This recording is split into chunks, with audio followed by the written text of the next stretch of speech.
Afficher l'historique des versions. Vous avez partagé un fichier avec un collègue et vous n'aimez pas ce qu'il en a fait? Comme les éléments OneDrive sont enregistrés automatiquement en temps réel, mais ce n'est pas possible d'utiliser l'option « Annuler la frappe ». Cependant, il existe une solution pour vous aider à récupérer une version antérieure de votre fichier, l'historique des versions.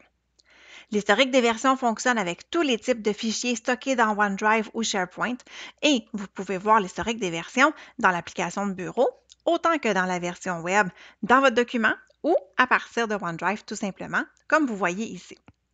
Alors évidemment, si on veut activer l'historique des versions quand on est dans OneDrive, on va commencer par accéder à notre OneDrive et se connecter avec notre compte Microsoft.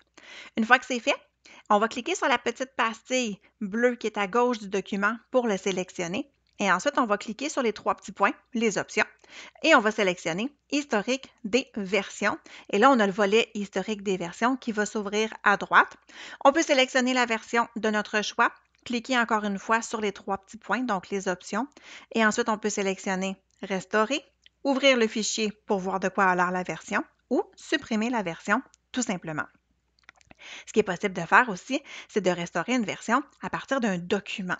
Donc, quand mon document est ouvert, ce que je peux faire, c'est aller ici, cliquer tout simplement sur la flèche qui est à droite du nom du fichier.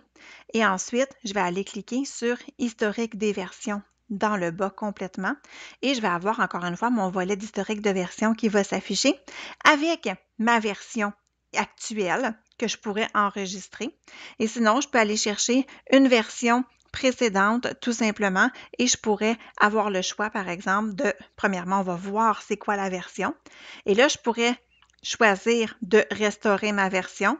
Je pourrais la modifier et je pourrais enregistrer une copie aussi de cette version-là. Alors voilà, c'est comme ça qu'on peut faire afficher l'historique des versions, que ce soit sur OneDrive ou directement dans un document, que ce soit dans Word, dans Excel ou dans PowerPoint.